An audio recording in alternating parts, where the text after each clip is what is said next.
ठाण्यातील वागळे इस्टेट परिसरात डम्पिंग ग्राउंडमुळे मोठ्या प्रमाणात दुर्गंधी आणि रोगराईचा त्रास या ठिकाणी स्थानिकांना सहन करावा लागतोय।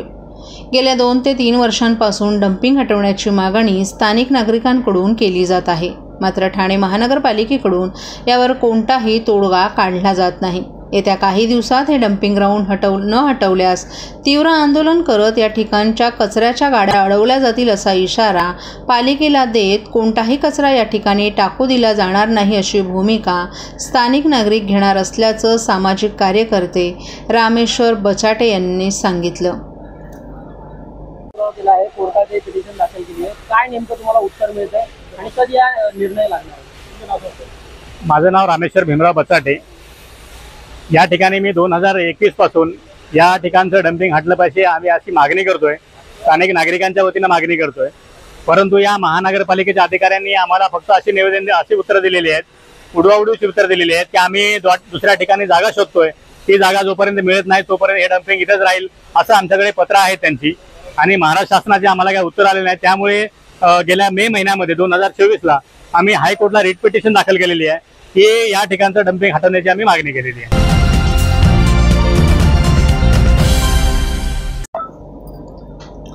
ठाण्याच्या वागळे इस्टेटमध्ये असलेले हनुमान मंदिर खंडित झाल्यामुळे या ठिकाणी तणावाची परिस्थिती निर्माण झाली होती। काल रात्री अज्ञात व्यक्तींनी हनुमान मंदिर खंडित केलं, ज्यामुळे विश्व हिंदू परिषद आणि बजरंग दलाच्या कार्यकर्त्यांनी जोरदार हल्ला केला। या घटनेची माहिती मिळताच पोलिसांनी घटनास्थळी पोहोचून परिस्थिती नियंत्रणात आणली। दोन्ही पक्षांना शांत करण्यासाठी पोलिसांनी त्यांच्या मागण्या ऐकून घेतल्या आणि दोन्ही गटांना घटनास्थळावरून हटवलं। तर आज सकाळी वागळे पोलिसांनी घटनास्थळी 10 ते 15 पोलीस जवान तैनात केले, जेणेकरून कोणत्याही प्रकारची अनुचित घटना घडू नये। संध्याकाळी विश्व हिंदू परिषद आणि बजरंग दलाच्या कार्यकर्त्यांनी हनुमान मंदिराची प्राणप्रतिष्ठा आणि सामूहिक आरती आयोजित केली आहे। सध्या परिसरात शांतता निर्माण आहे। वाढीव वीज बिले येत असल्यानं नागरिकांच्या खिशाला भुर्दंड पडत असल्याचा आरोप करत किसान काँग्रेसनं वागळे इस्टेट येथील महावितरणच्या कार्यालयासमोर आंदोलन केलं। यावेळी लाडका भाऊ लाडकी बहीण योजना राबवत आहेत, मात्र या लाडक्या बहिणीच वाढीव वीज बिलासंदर्भात रडत आहेत ते सरकारला दिसत नाही का, असा सवाल किसान काँग्रेसचे ऋषिकेश तायडे यांनी केला आहे। 15 दिवसात वीज बिल कमी न केल्यास या कार्यालयाला टाळे ठोकण्याचा इशारा त्यांनी यावेळी दिला। ठाणे शहर जिल्हा किसान काँग्रेसच्या वतीने आज आम्ही इथे या महावितरणच्या इथे आम्ही आज आंदोलन करत आहोत। आपल्याला माहिती असेल की प्रत्येक युनिट मागे यांनी बिल वाढवलेले आहे, तसंच हे दरवर्षी डिपॉझिटच्या नावाने हे गफला करत आहेत। त्यासाठी आज आम्ही इथे आंदोलन करतोय आणि येत्या जर 10 दिवसात जर यांनी हे जर याच्यावरती उपाययोजना केला नाही तर जर तुम्ही माझ्या मागे बघू शकता जो हा महावितरणचा जो गेट आहे, या गेटला किसान काँग्रेस टाळ लावल्याशिवाय गप्प बसणार नाही। वाटतं बजेट झालं, आता सादरीकरण झालं, अनेक सूट देण्यात आले, का वाटतं विजेमध्ये सूट देणं किती गरजेचं होतं, शेतकऱ्यांना सूट देण्यात आली? या लोकांना काय, यांना काही पडलेलं नाही, शेतकरी लोकांचं काही पडलेलं नाही, सर्वसामान्यांचं काही पडलेलं नाही। फक्त इलेक्शन आलं म्हणून आपल्या स्वतःचं काहीतरी तिथे आपली पोळी भाजायची म्हणून हे लोक फक्त लाडकी बहीण योजना, लाडका भाऊ योजना करतात। ते एकीकडे लाडकी बहीण योजना करतात आणि दुसरीकडे त्याच बहिणींना ते रडवायचं काम आज करत आहेत। सर, आपण बघितलं तर मागे 1 महिन्याभरापूर्वी इथे शिवसेने उभाठा गटातर्फे देखील आंदोलन झालं होतं। यावेळी आपण कुठेच नव्हतात। आज देखील आपण जर बघितलं तर तुम्ही सगळे महाविकास आघाडीमध्ये आहात, पण ते कुठेच दिसत नाही आहेत। एकत्र येऊन आंदोलन केलं तर जास्त फायदा होईल असं वाटत नाही का? नक्की आम्ही एकत्र येऊन हे करू, पण आज काय होतं की जे आमचे हे लोक आहेत हे एकदम म्हणजे हे काय यांचं जे बिल वाढलेलं आहे त्यासाठी आज आम्ही एकत्र आलेलो आहोत आणि नक्की याच्यापुढे आम्ही एकत्र येऊन हे करू, पण आज हे फक्त काँग्रेसतर्फे आज आम्ही आंदोलन करत आहोत।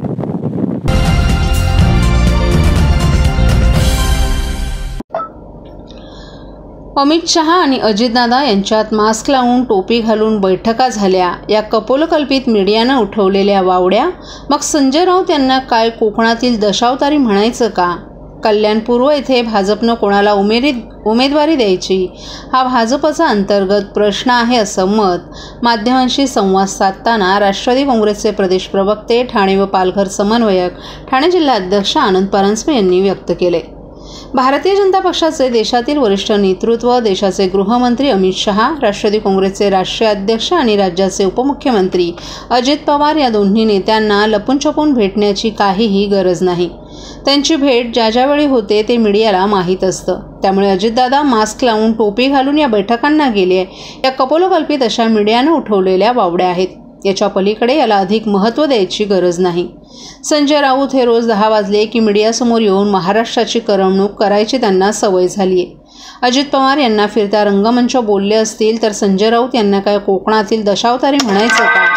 संजय राऊत म्हणतात ते फार गांभीर्याने घ्यायची गरज नाही.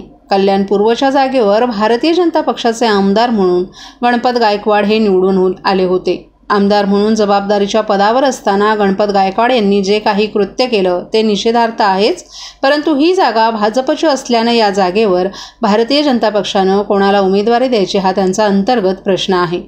महायुतीचा घटक पक्ष म्हणून राष्ट्रवादी काँग्रेस फार काही बोलू इच्छित नाही अशी प्रतिक्रिया आनंद परांजपे यांनी यावेळी व्यक्त केली.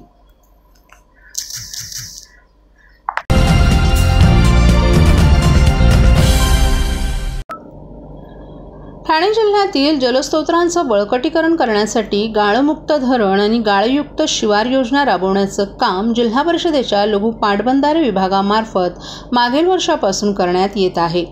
सन 2024 आणि 2025 या वर्षात मुरबाड, शहापूर, अंबरनाथ, भिवंडी आणि कल्याण या 5 तालुक्यात पाझर तलाव आणि गाव तलावांचे एकूण 50 तलाव गाळमुक्त करण्याचं नियोजन करण्यात आले. जून 2024 पूर्वी जिल्ह्यातील एकूण 8 तलावातील गाळ 22,050 क्युबिक मीटर गाळ काढण्याचं काम पूर्ण करण्यात आले. या 8 तलावातील पाणीसाठा 2,20,50,000 लिटरनं वाढ झाली आहे. तसंच जिल्ह्यातील 42 गाव तलाव आणि पाझर तलावांची कामं मार्च 2025 अखेरपर्यंत पूर्ण करण्यात येतील अशी माहिती लघु पाटबंधारे विभागानं दिली आहे. गाळमुक्त धरण आणि गाळयुक्त शिवार या योजनेअंतर्गत मुरबाड तालुक्यातील 5, कल्याण तालुक्यातील 2, शहापूरमधील 1 अशी एकूण 8 तलावं जून 2024 पर्यंत पूर्ण करण्यात आली आहेत. ग्रामीण भागातील 5 तालुक्यात 65 सिंचन आणि पाझर तलाव आहेत. लघु पाटबंधारे विभाग यांच्याकडील आजपर्यंतच्या आकडेवारीनुसार जिल्ह्यातील तलावांचं प्रकल्पीय पाणीसाठा क्षमता 18,407 घनलक्ष मीटर असून सद्यस्थिती उपलब्ध पाणीसाठा 16,480 घनमीटर आहे.